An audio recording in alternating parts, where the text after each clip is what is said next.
Hallelujah मेरे दोस्तों, सबको प्रेज लॉर्ड। आज मैं आप सबको कहना चाहता हूँ कुछ वचन जो बाइबल में लिखे हैं, होली स्क्रिप्चर्स में लिखे हैं। ये वचन हमारी ज़िंदगी में बहुत ज़्यादा इम्पोर्टेंट है। हमें ही नहीं पता कि मसीह को हम क्यों मानते हैं। भले ये कुछ छोटी वर्सेस हैं, लेकिन ये वर्सेस हमारे लिए काफ़ी है। आपको सुनाने के लिए काफ़ी है, मेरे लिए काफ़ी है। परमेश्वर का प्रसाद जो हमें रोज़ मिलता है, डे बाय डे, वो हमारे लिए काफ़ी है और मांगने की जरूरत नहीं है। मांगना ये मांगो कि परमेश्वर अंतिम विधि में आपके साथ है। आज का वचन हम पढ़ेंगे यूहन्ना उसकी एक ही एक। आदि में वचन था और वचन परमेश्वर के साथ था और वचन ही परमेश्वर था। हालेलुया। आदि में वचन था, यानी कि शुरुआत में एक वचन था और वचन परमेश्वर के साथ था, यानी कि वो जो वचन था स्टार्टिंग में वो परमेश्वर के साथ था और जो वचन था वो परमेश्वर था और जो वचन था ना वो परमेश्वर था। और परमेश्वर का जो वचन है प्रभु यीशु मसीह है, क्योंकि रेवल्यूशन के मुताबिक प्रकाशित वाक्य रेवल्यूशन चैप्टर 19 वर्स 13, प्रकाशित वाक्य अध्याय 19 वाक्य 13। वह लहू छिड़का हुआ वस्त्र पहने है और उसका नाम परमेश्वर का वचन है। आपको समझ आ गया होगा कि परमेश्वर का जो वचन है वो प्रभु यीशु मसीह है, क्योंकि वह लहू से छिड़का हुआ वस्त्र पहने है और हमारे लिए लहू प्रभु यीशु मसीह ने बहाया था। आमीन। यही आदि में परमेश्वर के साथ था, सब कुछ उसी के द्वारा उत्पन्न हुआ, यानी कि यही से पता चलता है कि यीशु मसीह ही परमेश्वर का वचन था और है। जीवित वचन सुनाना, वो जीवित वचन को होना प्रभु यीशु का आत्मा जो हर एक जगह को परिपूर्ण कर रहा है।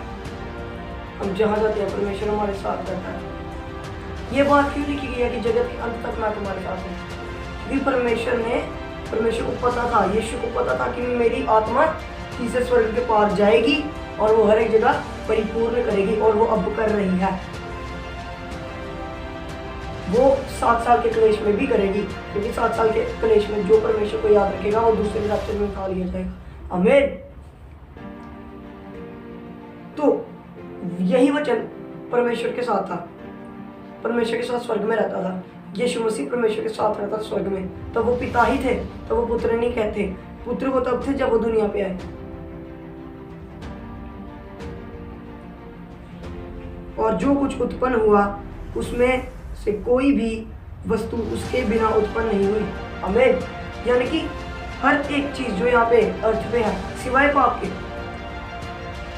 अलावा पाप के, यानी कि पाप परमेश्वर ने नहीं बनाया, पाप शैतान ने बनाया। वो पेड़ पाप वाला पेड़ नहीं था, वो पेड़ था ज्ञान का पेड़, ना कि पाप का। पाप दुनिया में तब आया जब शैतान आया। वो उन्होंने पाप किया, लेकिन पाप ये नहीं था कि उन्होंने फल खाया। फल तो हम दिखाते हैं, आपको क्या पता कि उन्होंने कौन सा फल खाया? हाँ, कुछ लोग कहते हैं ड्रैगन फ्रूट खाया, कुछ लोग कहते हैं एप्पल खाया, लेकिन हमको नहीं पता उन्होंने कौन सा फल खाया। इसलिए उनका पाप था कि उनका जुर्म था कि परमेश्वर की आज्ञा को नहीं माना, विश्वास नहीं किया। परमेश्वर की बातों का अगर तुम विश्वास करोगे तो परमेश्वर को आप सच्ची में खुदा मानोगे। कि मैं हर एक जाति से कह रहा हूँ, हर एक चीज जो परमेश्वर की है और हर एक चीज जो इस दुनिया पे, ये जो टीवी है, ये जो फोन है, ये जो LED बल्ब है, ये जो स्विच बोर्ड है, जो फैन है, कपड़े हैं, सारा परमेश्वर की ओर से दिया गया। हमें सिर्फ दिमाग दिया। अगर परमेश्वर दिमाग नहीं देते तो ये सब चीजें कहां से बनती? परमेश्वर ने हमें अपने स्वरूप में बनाया। हम किसी को गाली नहीं दे सकते, किसी को भद्दा नहीं कह सकते, किसी को काला नहीं कह सकते, क्योंकि उसको परमेश्वर ने अपने स्वरूप में बनाया। और जो कुछ उत्पन्न हुआ है उसमें से कोई भी वस्तु उसके बिना उत्पन्न नहीं हुई। इसका मतलब पाप के अलावा और कोई चीज दुनिया पे ऐसी नहीं जाती जो परमेश्वर की ओर से नहीं उत्पन्न हुई।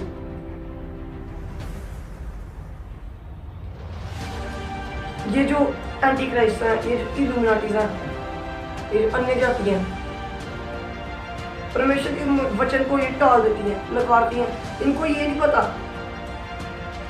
परमेश्वर का वचन, परमेश्वर ही हमें पार लगा सकता है। जैसे कि यूहन्ना उसकी 3 में लिखा है, यूहन्ना उसकी 3 की 14 की लास्ट में, कोई उस पर ताकि जो उस पर विश्वास, यूहन्ना उसकी 3 की 15 में लिखा है, ताकि जो कोई उस पर विश्वास करे वह अनंत जीवन पाए। कोई इस पर विश्वास ही नहीं करता। परमेश्वर होता है कि मेरे पे विश्वास करो, मेरी राह पे चलो। जब हम पाप करते हैं, परमेश्वर हमें छुड़ाने के लिए आता है उस पाप से, लेकिन हम छूटना नहीं चाहते। परमेश्वर हमारी मदद करने आता है, हम मदद नहीं लेते उससे। मैं चाहता हूँ, मैं नहीं, मेरा पिता चाहता कि हर एक आत्मा बचे, कोई आत्मा नष्ट ना की जाए। परमेश्वर को क्या मानते हैं? खुदा मानते हैं। तो खुदा हमारा प्रभु यीशु मसीह है। जो कोई उस पर विश्वास करेगा वो अनंत जीवन पाएगा और वो स्वर्ग में जाएगा, और वो बाद में स्वर्ग के बाद यहाँ पृथ्वी पर परमेश्वर के साथ नए वृक्ष में रहेगा, नई पृथ्वी पे रहेगा, नए आकाश को महसूस करेगा। मेरे को इतना दुख हुआ जब मैंने एक वीडियो में सुना कि इल्यूमिनाटीज वाले और वो एंटी क्राइस्ट सारे अपनी रूह शैतान को सौंप देते हैं। हमें नहीं मालूम कि वो क्या करते हैं और वो क्या नहीं, लेकिन मेरे को वो इतना, मतलब मेरे को सुन के हर्ट हुआ कि वो अपनी रूह शैतान के हाथ सौंप देते हैं, लेकिन हमारी रूह का अधिकार परमेश्वर को। शैतान हमें आ जाके लेक ऑफ फायर में डालेगा। जो बंदे शैतान की ओर होंगे ना, उनको मृत्यु मिलेगी। उनको नहीं पता। बाइबल में लिखा है, प्रकाशित वाक्य में लिखा है, अंतिम युद्ध शैतान का, शैतान की सेना को परमेश्वर ऑर्डर देगा कि लेक ऑफ फायर में चले जा नहीं, फेंकेगा परमेश्वर उनको लेक ऑफ फायर में, जो शैतान की ओर होंगे। मेरे को इतना दुख पहुंचा कि इल्यूमिनाटीज अपनी रूह शैतान के हाथ सौंप देते हैं, फिर वो नरक के भागी हुए। मेरे दोस्तों, इस वचन को ध्यान से समझो, अपनी रूह शैतान के हाथ में सौंप देना। तो हर एक चीज जो परमेश्वर ने आपको दिया उसका आदर करना। परमेश्वर आप सबको इस वचन के द्वारा आशीषित करे। आपको हर एक वचन, मेरे को लगता है कि इस वचन के द्वारा समझ आएगा। आमीन।